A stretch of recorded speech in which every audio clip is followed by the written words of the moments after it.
Voilà, chers amis, chers collègues, vous m'excuserez pour ma voix, donc j'ai été opéré des cordes vocales la semaine passée, mais j'espère qu'elle va supporter les quelques mots d'introduction que je tiens à prononcer au nom de Jérémy, Diane et Antoine qui ne sont pas disponibles. Jérémy devant nous quitter assez rapidement. Donc le thème, ben voilà, combattre la discrimination par le droit. Donc c'est une recherche socio-juridique collective, hein, dirigée par Julie et Joachim Vrilling, dont Julie va nous rapporter la substantifique moelle. Alors Julie ne doit pas être présentée, mais je vais quand même la présenter. Elle est chercheuse qualifiée au FNRS, professeure à l'UC Louvain, membre évidemment du Centre de philosophie du droit, Centre de philosophie du droit avec lequel nous sommes évidemment depuis longtemps en contact étroit, et a fortiori maintenant que nous appartenons à la même université. Pour les enseignements de Julie, tu es professeur en sociologie du droit avec Jean Demex, si je ne me trompe, également en droit international des droits de l'homme. Les thèmes de prédilection de Julie, ce sont les droits fondamentaux comme outil d'émancipation pour les groupes les plus vulnérables. Ce sont aussi des interactions entre les idéologies politiques et le droit. Et sur le plan de tes recherches concrètement, tu travailles essentiellement sur 3 volets. La diversité culturelle et religieuse, le droit contre les discriminations, le droit contre les inégalités socio-économiques, et enfin l'usage du droit par les ONG. Voilà, une très brève présentation. Tu as évidemment une œuvre gigantesque et donc on renvoie volontiers à ton CV. Joachim Vrilling, que j'aurais peut-être pu présenter s'il avait fait avec toi l'exercice, est professeur ici à Saint-Louis, juriste et anthropologue. Il combine recherche juridique et socio-juridique. Ses thèmes, c'est le droit de la non-discrimination, les droits fondamentaux, la liberté d'expression, les rapports entre droit et religion. Donc voilà, vous formiez évidemment une équipe optimale pour diriger cette recherche collective, qui a déjà fait l'objet d'un colloque, dont les conclusions ont été tirées ici même à Saint-Louis. Donc ça explique peut-être le petit nombre de participants, puisque tous ceux qui ont assisté à ce colloque se sont sans doute dispensés d'être réécoutés, même si peut-être qu'il va nous annoncer des conclusions supplémentaires au-delà des limites qui avaient été atteintes au moment où le colloque a été tenu, puisqu'il y avait encore des choses qui étaient en cours d'exploitation, si je me souviens bien. Donc voilà, on se réjouit de t'entendre. Tu as la parole, et maintenant tu as un PowerPoint qui fonctionne, c'est magnifique. Merci Hugues pour cette présentation, et merci pour cette invitation à présenter mes recherches. Je suis ravie de pouvoir parler de mes recherches au SIEJ, qui est un espace de réflexion et de discussion que j'apprécie beaucoup.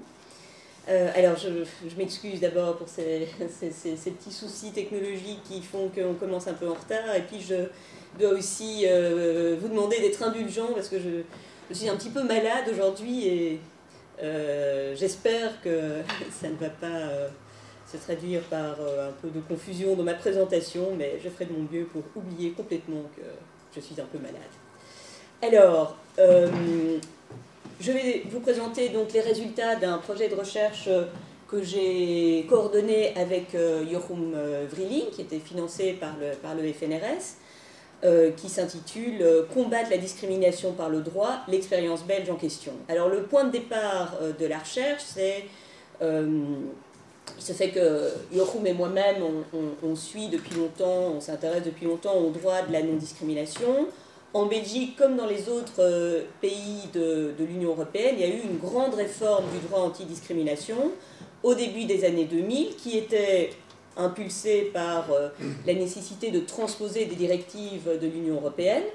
Hein, donc ça participe d'un mouvement qui se situe au niveau européen de prise de conscience du problème que représente la discrimination contre une série de groupes, et la volonté de mieux combattre la discrimination. Il y avait déjà des lois interdisant la discrimination avant cela, mais qui étaient beaucoup plus limitées, qui ne concernaient que 2 critères de discrimination, l'origine et le sexe.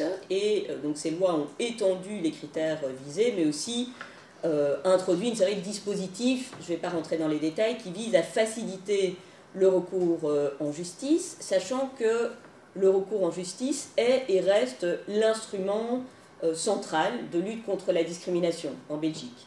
Il y a d'autres dispositifs qui ont été mis en place, mais ça repose quand même avant tout sur une interdiction légale de la discrimination et la possibilité pour les personnes qui s'estiment discriminées d'agir en justice pour obtenir la reconnaissance qu'il y a eu discrimination et réparation.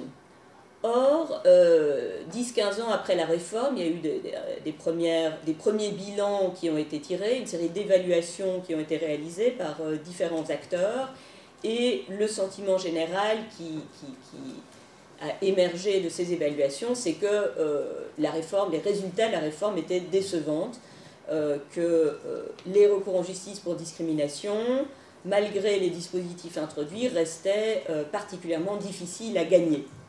Et donc, c'est un sentiment de déception qui dominait chez les acteurs, le sentiment que, alors, il y avait des points positifs aussi, mais que globalement, la réforme ne donnait pas les résultats attendus et que la protection contre la discrimination via le recours en justice ne fonctionnait pas aussi bien qu'on l'aurait voulu. Alors, les objectifs de départ de la recherche étaient de vérifier ce manque supposé de la réforme à l'aide de données empiriques rigoureuses, parce que donc ces évaluations se fondaient sur le sentiment, sur l'expérience des acteurs et le bilan qu'ils en retiraient, des acteurs évidemment certainement bien informés, mais vu la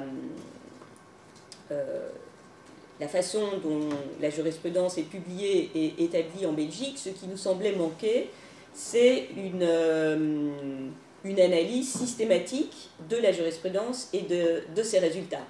Donc, une des idées de départ de ce projet, c'était examiner toute la jurisprudence produite, y compris la jurisprudence non publiée, qui en fait représente la grande majorité de la jurisprudence, et voir quels sont les résultats, combien de personnes gagnent ou perdent, et si on constatait un faible taux de succès, en comprendre les causes. Alors, maintenant, ça c'était les questions premières, mais ça soulevait des interrogations sous-jacentes qui vont au-delà finalement de la question de la discrimination et de ce contentieux spécifique qui est une interrogation sur la capacité du droit à protéger des groupes vulnérables à travers le recours en justice. Et les procédures pour discrimination sont doublement significatives à cet égard parce qu'on est face à des situations qui sont, dans la plupart des cas, doublement asymétriques. D'une part, on a souvent... Enfin, la personne qui se plaint, le plaignant, est généralement un plaignant qui appartient à une minorité ou à un groupe désavantagé socialement. Sur le plan sociétal, souvent, ça renvoie souvent à des inégalités structurelles, hein, que ce soit les groupes, des minorités ethniques, des personnes atteintes d'un handicap, les femmes, d'autres groupes. Et puis, on est ce sont des situations qui mettent face à face, généralement, un individu seul face à une entreprise, une institution publique. Donc, on a aussi une asymétrie. Là, quand dans les parties qui sont opposées l'une à l'autre dans ce contentieux. Alors, quelques mots sur la méthode. Donc, c'est une recherche socio-juridique donc, qui combinait des méthodes sociologiques et juridiques. Une grande part de la recherche a consisté à réaliser une analyse statistique de 11 ans de jurisprudence. Donc, on a déterminé comme limite temporelle les années 2009 à 2019, sachant que la réforme, il y a eu une première réforme en 2003, mais qui ensuite a dû être révisée suite à d'autres développements, une série de développements, et donc la réforme finalement plus complète date de 2007. Donc, et puis notre recherche a commencé en 2019, d'où ce choix temporel. Ensuite, donc, cette analyse statistique nous a permis d'abord d'éclairer les contours du contentieux en posant des questions comme qui agit en discrimination, quels sont les critères les plus souvent invoqués, quels types de discrimination sont le plus souvent contestés, etc. et surtout de nous intéresser, de calculer le taux de succès et d'échec des plaignants de façon globale, mais aussi en fonction d'une série de facteurs, on verra lesquels.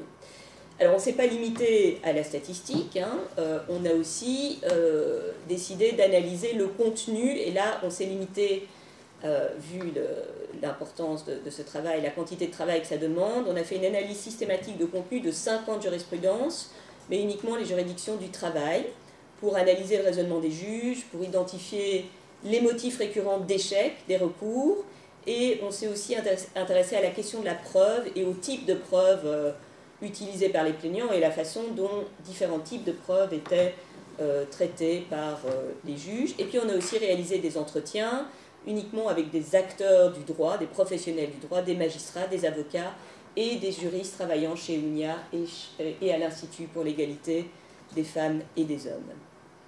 Alors, je vais commencer par vous présenter nos résultats statistiques. Enfin, on en a beaucoup, donc j'ai fait une sélection vu le temps limité. Mais d'abord des précisions sur la jurisprudence qu'on a étudiée. Bon, il faut savoir qu'il y a la loi belge interdit la discrimination sur une liste d'une vingtaine de critères. Donc, pour des raisons de faisabilité, on s'est limité aux 6 critères qui sont mentionnés dans le droit de l'Union européenne.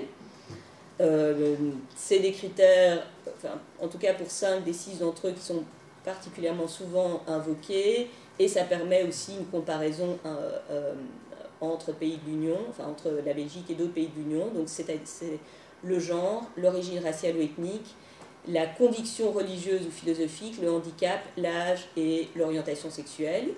On s'est intéressé à la discrimination au sens strict. Donc on n'a pas étudié tout le contentieux sur les discours et les crimes de haine, même si les discours de haine relèvent de la même législation, mais on a pris en compte toutes les formes de discrimination. Donc discrimination directe, indirecte, le refus d'aménagement raisonnable à une personne en situation de handicap, le harcèlement, des représailles en réaction à une plainte et l'injonction de discriminer. On a pris en compte uniquement la jurisprudence des cours et tribunaux de l'ordre judiciaire, donc pas le Conseil d'État, et la période, je l'ai déjà indiqué, c'est la période courant du 1er janvier 2009 au 31 décembre 2019.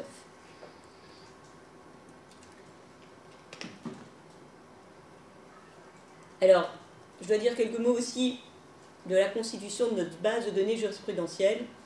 Donc notre ambition au départ, c'était d'étudier toute la jurisprudence. Mais on s'est vite rendu compte que c'était très compliqué en fait, d'accéder à la jurisprudence. On n'avait pas mesuré cette difficulté en rédigeant le projet. En Belgique, contrairement à ce qui est le cas dans d'autres pays, il n'y a pas actuellement de base de données qui centralise toute la jurisprudence prononcée dans le pays et qui soit accessible au public. Donc, il n'y a pas de base de données centralisée.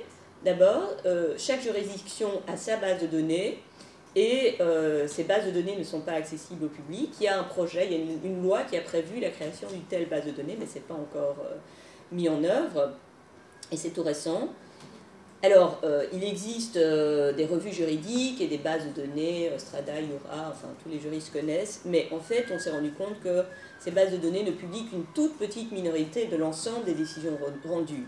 Ça peut créer des biais, parce que ne sont publiées que les décisions qui sont considérées comme ayant un intérêt particulier. Et nous, ce qu'on voulait voir, c'est avoir vraiment les décisions ordinaires de routine pour voir comment le droit de la non-discrimination est appliqué de manière générale, commune, au jour le jour par les tribunaux. Donc, il fallait recourir à des sources supplémentaires. On a utilisé les sources d'UNIA et de l'Institut, qui ont pour mission de recueillir la jurisprudence pertinente pour leur mission. Mais, donc, alors, ça nous a permis d'obtenir pas mal de jurisprudence, mais là aussi, on s'est rendu compte que ce n'était pas exhaustif. Donc, on a sollicité tous les cours et tribunaux du pays en leur demandant de nous transmettre les décisions rendues par leur juridiction correspondant à nos paramètres de recherche. Et bon, on a eu des réponses variables. Un certain nombre de cours et tribunaux nous ont répondu, mais là où on a eu les réponses les plus positives, c'était de la part des cours et tribunaux du travail. Et on a même eu 4 cours du travail sur les 5 qui nous ont autorisés à faire la recherche dans leur base de données directement. Et aussi un tribunal du travail qui nous y a autorisé. Donc ce qui a pour conséquence que notre collecte de jurisprudence est plus complète pour les juridictions du travail. Et donc certaines analyses, on ne les a fait que pour les juridictions du travail. Alors, je vais dire quelques mots de nos données globales. Donc là, on a trouvé 760 décisions au total. Une majorité provient des tribunaux du travail. En deuxième lieu, des cours du travail. Et puis, bon, vous voyez, on en a beaucoup moins des autres tribunaux et cours d'appel. Donc voilà, 86% de nos décisions proviennent des juridictions du travail. Alors pour la jurisprudence globale, hein, tout domaine, toute juridiction confondue, bon, je vais passer très rapidement sur les critères. Hein. Vous voyez que le critère le plus souvent invoqué, c'est le genre. Et parmi les décisions de genre, ici c'est ce que vous avez en vert, une majorité en fait, c'est des décisions qui concernent la grossesse-maternité. Donc un sous-contentieux bien spécifique dans le contentieux de genre.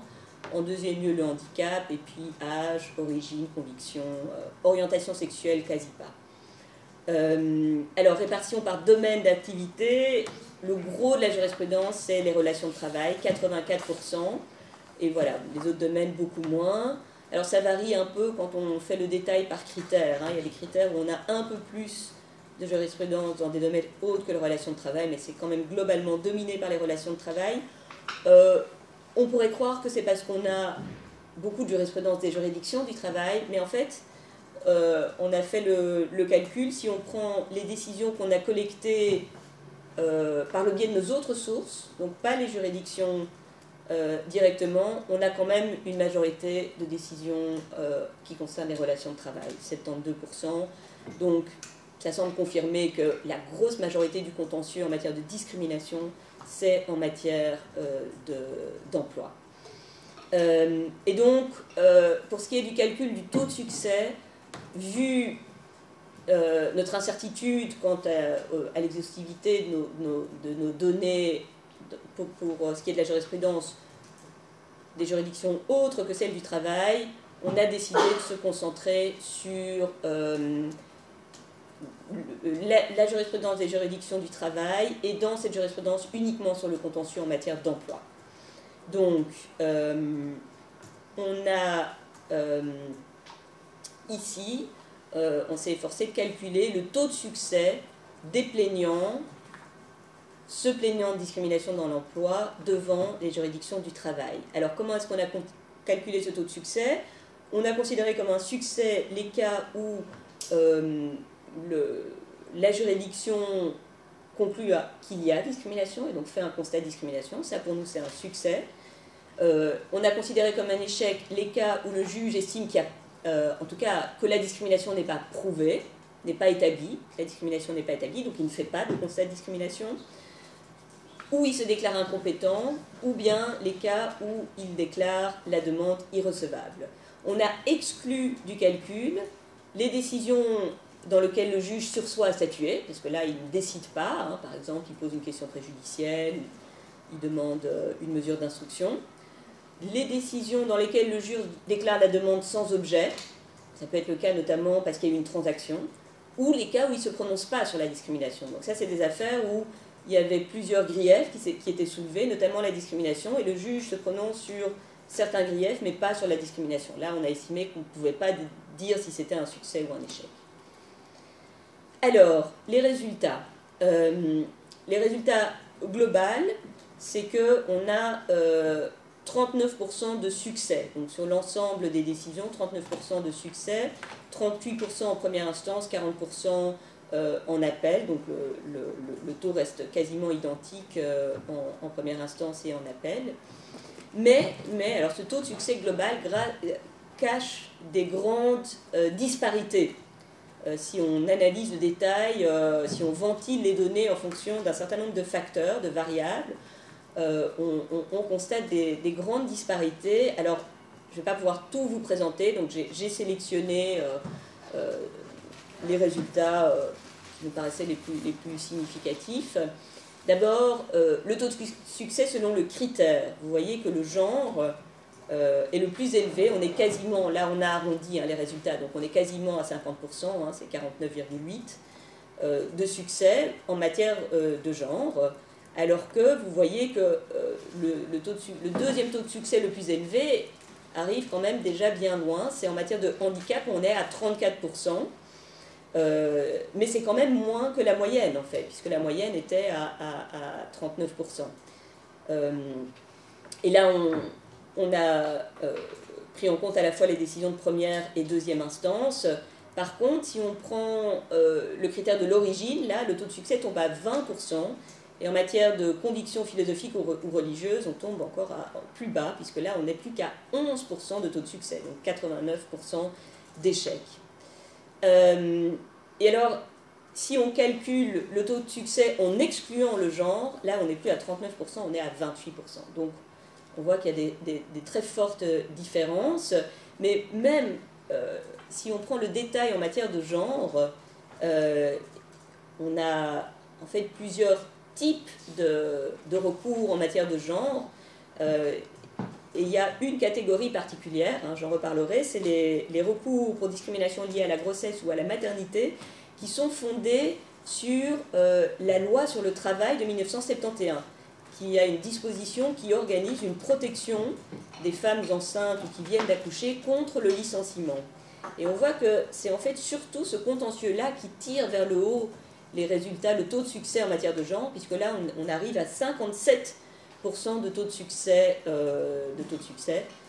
mais vous voyez que pour les autres affaires, autres types d'affaires en matière de genre, grossesse ou maternité, mais fondée sur d'autres lois, c'est 30% de taux de succès, et le sexe, discrimination liée au sexe au sens strict, si on veut, on est à 37%. Deuxième type de variable, le type de discrimination alléguée. Hein, la loi reconnaît différents types de discrimination, je n'ai pas le temps d'entrer dans les détails des définitions. Donc il y a l'article 40 de la loi de 71, hein, là c'est grossesse, maternité, j'en ai déjà parlé, mais il y a discrimination directe, indirecte, refus d'aménagement raisonnable. Et là on constate que le taux le plus élevé c'est refus d'aménagement raisonnable à une personne en situation de handicap, on est à 38%. Discrimination, c'est quasiment équivalent, hein, avec l'arrondi, on arrive aussi à 38%. Par contre, discrimination indirecte, qui est une notion introduite pour arriver à cerner aussi les discriminations plus subtiles ou des discriminations de type structurel, on voit que là c'est beaucoup plus difficile, on tombe à 12% de taux de succès. Et alors une troisième type de variable, c'est le type de conflit du travail en jeu. On voit que en matière d'embauche, on est à 48% de taux de succès, donc plus élevé que la moyenne, nettement plus élevé que la moyenne. Licenciement 40%, par contre rémunération et harcèlement, là c'est beaucoup moins, hein, 26-25%.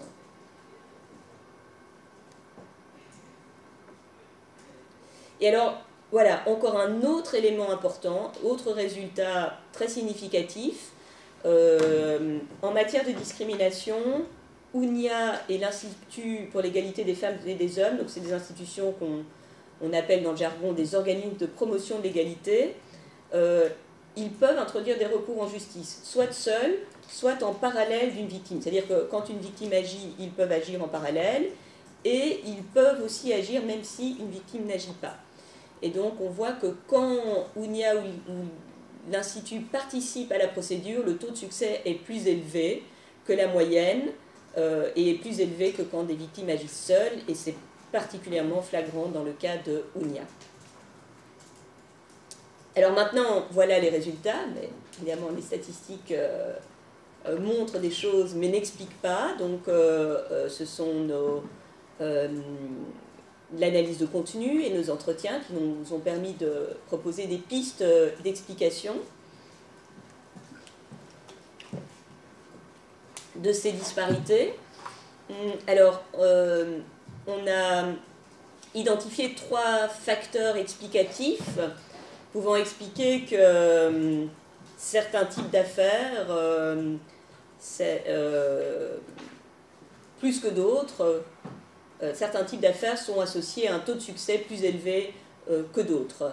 On a d'abord identifié comme premier facteur un certain nombre de caractéristiques du litige, ensuite le droit lui-même, et puis le juge à travers son travail d'interprétation. D'abord, l'impact des caractéristiques du litige. Alors, 3 caractéristiques ont retenu notre attention. Le critère protégé en jeu, l'objet du litige et la participation ou non d'un organisme égalité à l'instance. 3 éléments, 3 variables dont on a vu qu'elles ont un impact, une incidence sur le taux de succès. Mais pour l'expliquer, on s'est rendu compte que ça renvoie en fait à des données factuelles liées à ces facteurs qui interagissent pour les 2 premiers avec l'enjeu de la preuve et pour le 3e avec un enjeu d'expertise. Alors, je vais essayer de vous résumer, d'être synthétique, parce qu'il y a beaucoup d'éléments à expliquer. Pour ce qui est d'abord du critère protégé en jeu, on a constaté que l'impact du critère était en partie lié à l'enjeu de la preuve. Alors il faut savoir que la difficulté à prouver en justice une discrimination, ça reste une grosse difficulté et un obstacle majeur au succès des recours, malgré le fait que dans la législation antidiscrimination, parce que c'est connu depuis longtemps, on a introduit un mécanisme qui vise à faciliter la tâche des victimes sur le plan de la preuve. C'est un mécanisme de partage de la charge de la preuve dont je n'ai pas le temps d'expliquer pendant la présentation, mais j'y reviendrai si vous voulez à la pause. C'est un mécanisme qui fonctionne par présomption. Bon, allez, je vais quand même en dire 2 mots. Le principe, c'est que en matière de discrimination, on ne demande pas au plaignant de forcément prouver à 100% avec certitude qu'il y a eu discrimination, mais si il apporte des éléments qui permettent en tout cas de créer un soupçon qu'il y a discrimination, le juge peut établir une présomption et déplacer la charge de la preuve sur la personne mise en cause qui doit alors prouver qu'il n'y a pas eu discrimination. C'est en ça qu'il y a un partage entre les 2 parties. Mais on a constaté via l'analyse de contenu que le manque de preuves était le motif le plus souvent cité par les juges pour justifier l'échec d'un recours. Donc pour justifier qu'on aboutisse à un non-constat de discrimination. Et d'après notre analyse, ça explique 60% des décisions défavorables. Alors, dans le cadre de cette analyse de contenu, on s'est intéressé au type de preuves utilisées par les plaignants dans les cas de discrimination directe et indirecte, pour prouver, dans le cas d'une discrimination directe, le lien entre le traitement contesté et le critère protégé, prouver que, par exemple, si j'ai été licenciée, c'est parce que je suis une femme ou c'est parce que je suis d'origine étrangère.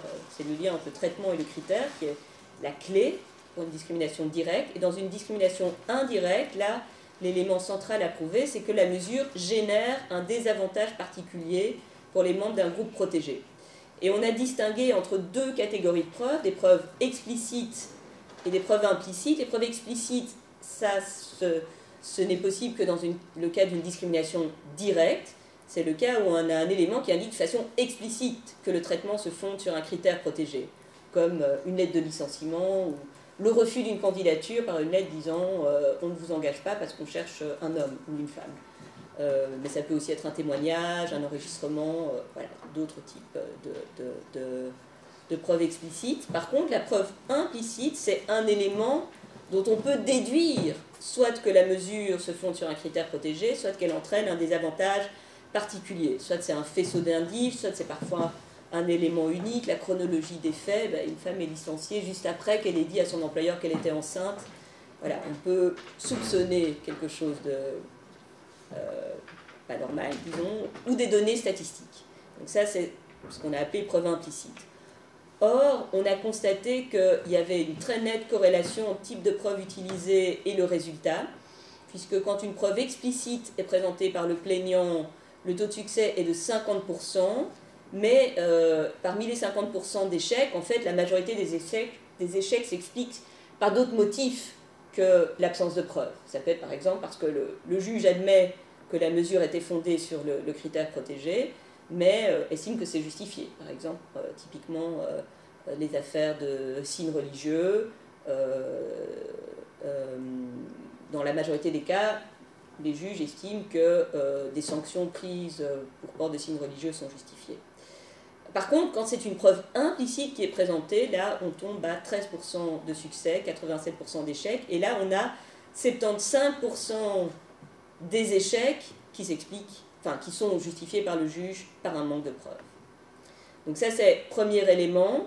Et deuxième élément, on a aussi constaté une corrélation entre le critère protégé en jeu et le type de preuve présentée. On a constaté que les preuves explicites, qui évidemment permettent au plaignant d'être dans une position plus solide que dans les cas où il s'appuie sur une preuve implicite, ben il était beaucoup plus courant pour un plaignant de disposer d'une preuve explicite lorsque la discrimination est liée à certains critères, le handicap, 70% de cas de preuve explicite, l'âge, la conviction religieuse, et beaucoup plus rare lorsque la discrimination concerne le sexe, ou le genre, ou l'origine. Là, on a en fait quasi pas.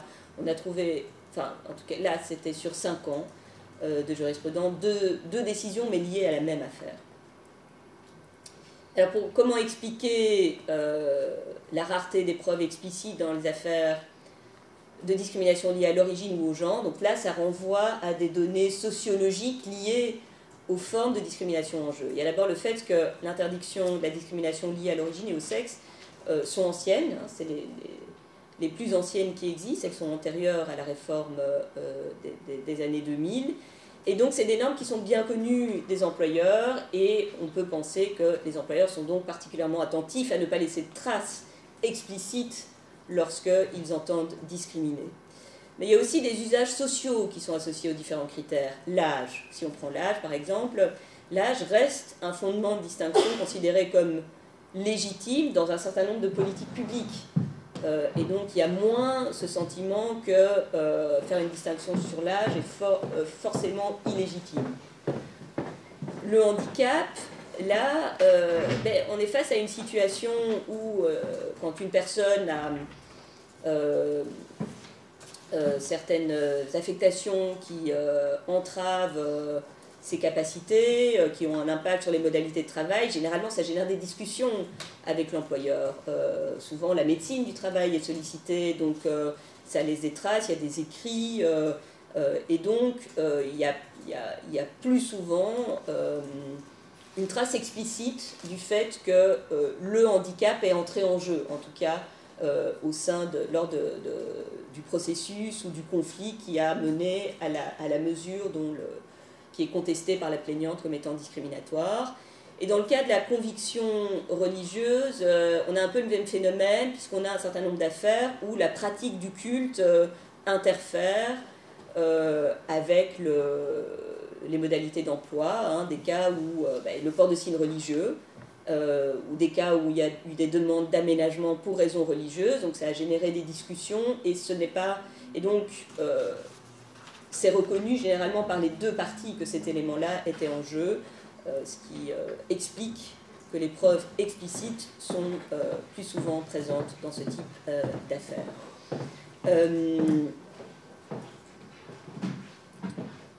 Donc si on met tous ces éléments ensemble, ça donne une hypothèse d'explication très plausible de la faiblesse du taux de succès pour ce qui est des recours liés à l'origine. Faiblesse qui contraste avec les résultats d'études sociologiques comme les tests de situation qui montrent un degré de discrimination élevé en matière d'origine. Donc là, je vous rappelle que d'après nos chiffres, d'après la jurisprudence qu'on a étudiée, on arrivait à un taux de succès de 20% pour les plaignants dénonçant une discrimination liée à l'origine. On peut l'expliquer en partie, hein, évidemment ce n'est pas le seul élément, mais on peut l'expliquer en partie par le fait que les plaignants se fondent le plus souvent sur des preuves implicites. Or, ce sont des preuves qui sont moins souvent jugées convaincantes par les juges que des preuves explicites qui sont de fait plus solides. Et on peut même aller plus loin et faire l'hypothèse que le faible nombre de recours pour discrimination fondée sur l'origine, parce que le nombre de recours est assez faible, hein, ça on le voyait au début, dans les tableaux du début, il est fort possible que le faible nombre de recours soit lui-même en partie lié à cette difficulté qui conduirait à un effet de sélection. Donc on peut faire l'hypothèse que l'interdiction étant plus connue, les employeurs laissent rarement une trace explicite du lien entre une mesure défavorable prise et l'origine de la personnes concernées. Et donc, voilà, les personnes qui sont confrontées à une discrimination liée à l'origine ont souvent peu de preuves solides et ne vont pas en justice pour cette raison. Et c'est un élément qui tend à aussi être confirmé dans nos entretiens. A l'inverse, on peut constater qu'il y a une corrélation entre la fréquence des preuves explicites dans les recours liés au handicap et un taux de succès qui se rapproche de la moyenne, qui, en tout cas, si on compare les différents critères, se situe dans la moyenne haute de 34%. Par contre, conviction religieuse, on a vu que là, les preuves explicites étaient relativement fréquentes. Ce n'est pas aussi fréquent que pour le handicap, mais on est au-dessus de 50%. Le taux de succès est pourtant très bas. Et là, il faut noter le poids de la jurisprudence en matière de signes religieux. 13 décisions sur les 19 prises en compte concernent ce type de situation. Et c'est une jurisprudence surtout négative, mais pas pour des raisons de preuve, pour des raisons de justification. Dans la majorité des cas, les juges estiment que des mesures défavorables liées au port de signes religieux, enfin l'interdiction du port de signes religieux au travail, même si elle induit une distinction indirecte, repose sur une justification objective et raisonnable. Alors, bon, je vais passer rapidement. Pour ce qui est de l'objet du litige, là aussi, on peut voir un lien, une interaction avec l'enjeu de la preuve. Refus d'aménagement raisonnable, on a vu que c'était le type d'affaire qui est arrivé en deuxième position en termes de taux de succès. Et là, on voit que la preuve est rarement problématique. Parce que généralement, il y a eu une intervention de la médecine du travail, il y a une trace de la demande et du refus de l'employeur, et donc là l'enjeu se situe surtout sur le plan de la justification d'un refus d'aménagement par l'employeur. Alors, discrimination à l'embauche, je vous avais dit, le taux de succès est largement supérieur à la moyenne, 48%, mais voilà,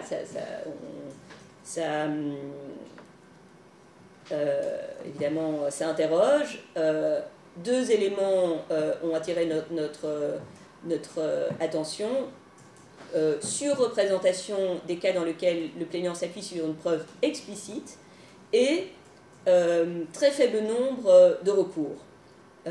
Et donc, ça nous a conduit là aussi à faire l'hypothèse d'un effet de sélection. Le nombre de décisions en matière de discrimination à l'embauche est très faible si on le compare au nombre de recours pour discrimination au stade de la rupture de la relation de travail, licenciement et autres. Et donc, ces deux éléments mis ensemble, le fait qu'on a très peu de recours, mais que quand il y a recours, généralement, dans un grand nombre de cas, il y a une preuve explicite, nous avons conduit à faire l'hypothèse qu'il y a un gros effet de sélection. Les personnes qui sont discriminées à l'embauche agissent très peu en justice. D'abord, beaucoup ne savent pas que si on a refusé leur candidature, c'est pour une raison discriminatoire. Et même quand elles le soupçonnent, elles ont rarement un élément explicite pour le prouver. Donc très peu n'agissent pas, mais agissent surtout celles qui ont des éléments très solides, comme une trace écrite, comme, voilà, je vous ai mis quelques exemples de courriers envoyés à des réponses, de courriers envoyés en réponse à une candidature, où là, le caractère discriminatoire est explicite. Alors, participation d'UNIA ou de l'IEFH à la procédure.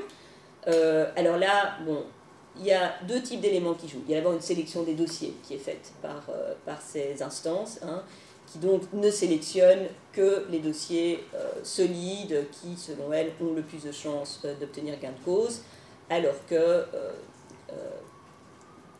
parfois vont en justice des personnes qui finalement, celles qui décident de leur propre initiative d'y aller, ont parfois des dossiers plus faibles.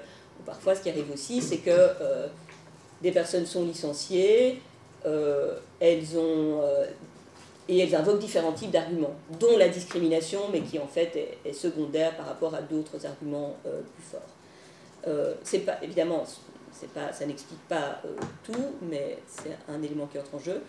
Mais à côté de ces sélections, il y a aussi la maîtrise du droit de la non-discrimination, et donc qui joue et qui fait que, et ça c'est quelque chose qui est revenu dans les entretiens, hein, plusieurs juges nous ont dit quand Ounia ou l'Institut est parti à l'affaire, ben là on sent c'est souvent solide, c'est mieux argumenté, on voit la différence. Et puis on peut aussi faire l'hypothèse en s'inspirant des travaux de Galenter, qui est un sociologue du droit américain, qui a essayé de comprendre pourquoi les plus fortunés, les plus puissants, les acteurs les plus fortunés, les plus puissants gagnaient plus souvent en justice que les personnes plus défavorisées. Et son hypothèse, hein, qu'il développe dans cet article, c'est que les plus puissants, donc ce n'est pas que les juges seraient biaisés en faveur d'une partie plutôt que de l'autre, mais qui aurait chez les acteurs les plus puissants une plus grande habituation et socialisation au monde de la justice parce qu'ils vont plus souvent en justice. Ou, s'ils ne vont pas eux-mêmes en justice, ils se font conseiller par ce qu'il appelle des repeat players. Alors que les personnes en position socialement plus faible, généralement vont très rarement en justice et sont ce qu'il appelle des one-shooters. Ils y vont peut-être une fois dans leur vie. Et donc les repeat players ont un avantage qui ne relève pas uniquement de la connaissance du droit sur le plan technique, mais une connaissance du monde judiciaire, des codes informels du monde judiciaire, des acteurs du monde judiciaire qui leur donnent un avantage sur les plaignants occasionnels. Et dans son article, il fait observer que généralement les repeat players, c'est des acteurs puissants et fortunés, mais il y a des exceptions, notamment lorsqu'une entité publique agit pour défendre des groupes défavorisés, et on peut retrouver là le cas d'Ounia et de l'Institut. Alors, ça c'était le premier ensemble de facteurs. Deuxième ensemble de facteurs, le droit. Parfois, le droit fait la différence. Parfois, certaines variations, certains taux de succès plus élevés, dans certains cas, peuvent s'expliquer par des différences de régime juridique. Et là, je vais uniquement vous citer notre exemple le plus fort sur ce plan. C'est le taux de succès particulièrement élevé par rapport aux autres affaires dans des plaignants qui invoquent une discrimination liée à la grossesse ou à la maternité en se fondant sur la loi de 1971 sur le travail. Et là, donc là, je vous ai dit, un taux de succès de 57%.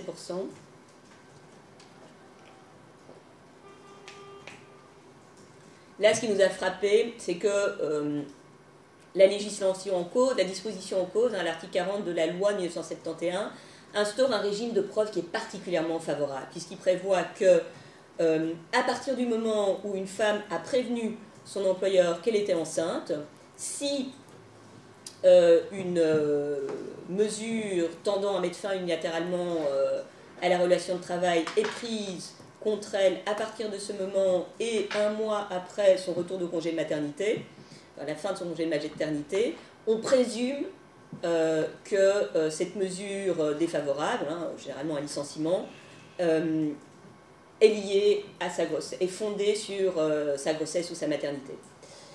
Et c'est à l'employeur de prouver que ce n'est pas le cas, que le licenciement est lié à des motifs étrangers à la grossesse ou l'accouchement. Et donc on voit que là, il y a un effet très fort. Je vous ai dit que la législation anti-discrimination générale prévoit un mécanisme de partage de la charge de la preuve qui est censé faciliter la tâche des plaignants, mais ce n'est pas aussi net. Les conditions de mise en œuvre sont plus vagues, elles laissent une plus large marge de manœuvre aux juges, et on voit que ça débouche sur des interprétations très variables d'un juge à l'autre, et chez certains juges, des interprétations très restrictives qui finalement en fait vident quasiment cette règle de son sens. Donc là, on voit que des contraintes textuelles très fortes, hein, qui tiennent à la législation, mais on pourrait donner en matière de handicap des exemples où là c'est plutôt la jurisprudence de la Cour de justice, des contraintes textuelles très fortes peuvent faire la différence. Et puis l'impact du juge, hein, là c'est des différences qui tiennent à l'interprétation par le juge. Le droit anti-discrimination, c'est un droit qui renvoie tout particulièrement à des questions de justice, et on voit que parfois les préconceptions, et puis il y a aussi des débats sociétaux, et là on voit que les préconceptions des juges sur les questions qui peuvent être sous-jacentes, qui peuvent être mises en jeu par certaines affaires, peuvent influencer leur interprétation du droit antidiscrimination, et parfois dans un sens restrictif.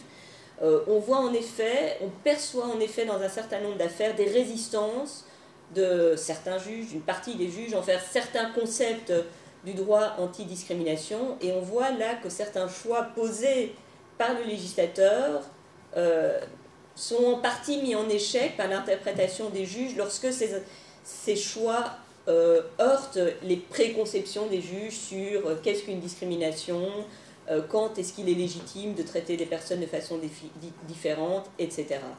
Alors, on l'a constaté à propos de 3 problématiques, mais le plus net, c'est à propos de la discrimination indirecte. Donc, je vais uniquement dire quelques mots de ce cas-là. Je vous rappelle qu'on a constaté dans notre étude statistique que le taux de succès des plaignants qui invoquent une discrimination indirecte est 12%, donc c'est vraiment très faible. Et il y a des difficultés particulières. Alors, le concept de discrimination indirecte est un concept complexe, mais qui pose des problèmes par sa complexité, mais aussi par certaines particularités qui peuvent paraître contre-intuitives pour les personnes qui ne sont pas habituées au droit de la non-discrimination. La discrimination indirecte, c'est un concept qui postule que parfois un traitement identique, parfois traiter les gens de la même manière, peut générer une discrimination. Et pour un certain nombre de personnes, ça paraît contre-intuitif. Ça s'écarte de l'idée la plus commune de ce qu'est une discrimination, traiter des personnes différemment alors qu'elles sont dans la même situation, dans une situation similaire. Donc ça requiert un effort de raisonnement, ça requiert de ne pas s'arrêter à la formulation de la mesure, mais de prendre en compte ses effets pratiques. Parfois, une mesure est formulée de manière neutre, elle est appliquée à tous de la même manière, mais elle produit des effets discriminatoires. Et ça suppose aussi de dépasser le niveau individuel et de comparer les effets d'une mesure sur l'ensemble du groupe auquel appartient la personne, la victime alléguée. Et on a un certain nombre de décisions qui montrent une difficulté de certains juges à intégrer ce concept. Je vous donne 2 exemples en matière de genre. C'est une représentante de commerce qui travaille à temps partiel et qui est licenciée parce que son employeur estime que ses résultats de vente sont insuffisants. Et elle énonce le fait que les travailleurs à temps partiel et à temps plein se voient assigner des objectifs de vente identiques. Et donc elle dit, c'est injuste, quand on travaille à temps partiel, c'est difficile d'arriver aux mêmes objectifs de vente que ceux qui travaillent à temps plein. Or, dit-elle, les femmes sont beaucoup plus nombreuses à travailler à temps partiel. Donc, cette politique d'assigner les mêmes objectifs de vente a un effet discriminatoire envers les femmes, et c'est un raisonnement qui a été le type de raisonnement qui a été développé par la Cour de justice de l'Union européenne elle-même, et c'est même qui est à l'origine même de ce concept de discrimination indirecte. Donc elle avait des arguments juridiques solides, et le juge pourtant répond il n'y a pas de discrimination, puisque tous les travailleurs, qu'ils soient hommes ou femmes qui travaillent à temps partiel, se voient assigner les mêmes objectifs de vente. Donc hommes et femmes sont traités de façon identique, donc il ne peut pas y avoir de discrimination. Autre exemple, une femme qui avait pris un créditant, qui permet de réduire temporairement son temps de travail pour des raisons familiales. Une femme est licenciée pendant cette période de créditant, et elle se plaint non pas du licenciement en tant que tel, mais du fait que le fait qu'elle était en créditant a des conséquences défavorables sur le calcul de son préavis. Elle dit que les demandes de créditant émanent très majoritairement de femmes, qui sont beaucoup plus nombreuses que les hommes, à réduire temporairement leur temps de travail pour des raisons familiales. Et ça, c'est établi par des études chiffrées. D'ailleurs, elle produit des études statistiques qui le démontrent. Et elle allègue une discrimination indirecte. Elle dit le fait que, quand on est licencié en période de créditant, le préavis est plus court, désavantage les femmes, parce qu'elles sont plus souvent que les hommes en créditant. Et le juge répond, les hommes comme les femmes peuvent utiliser ce système de créditant, donc il n'y a pas de discrimination, puisqu'ils sont traités à égalité. Mais il va plus loin, et voilà, il dit aussi, si on acceptait votre thèse, ça créerait une discrimination à l'encontre des hommes. La décision va plus loin, et elle montre là, je pense, un autre problème sous-jacent à ces difficultés à intégrer la discrimination indirecte, c'est une difficulté à prendre en compte des inégalités structurelles entre les genres pour analyser un cas individuel. Parce que le juge va même jusqu'à dire, la cour, on ne comprend pas où est le problème, madame se plaint qu'elle ait pris, se créditant qu'elle ait, elle, réduit son temps de travail, elle se dit discriminée en tant que femme, elle pouvait tout à fait convenir avec son mari, que ce soit lui qui prenne ce créditant ou qu'il prenne sa part de responsabilité dans l'éducation de leur enfant. Donc elle renvoie cette situation finalement à une question de choix individuel. Vous avez fait un choix, maintenant vous l'assumez. Et c'est un raisonnement qui met complètement de côté toute la question des facteurs structurels qui expliquent qu'à un niveau global, on constate que ce sont beaucoup plus souvent les femmes que les hommes qui prennent des créditants, qui peut interroger des contraintes qui pèsent sur les femmes à un niveau plus global. Alors, quelques mots de conclusion pour laisser du temps à la discussion. Donc, une des questions de départ, le droit de la non-discrimination est-il effectif ou non, permet-il ou non aux personnes d'obtenir en justice la reconnaissance des discriminations et avec quel degré de difficulté, de facilité. Il n'y a pas de réponse unique. On voit que l'application du droit anti-discrimination donne lieu à des résultats très contrastés. Le taux de succès ou d'échec des plaignants varie très fortement en fonction de différents facteurs, critères protégés, type de discrimination en jeu, participation ou non d'UNIA ou de l'Institut à l'instance. Ce qui débouche sur le constat paradoxal que le contentieux anti-discrimination débouche sur des inégalités entre plaignants quant à leur chance de succès.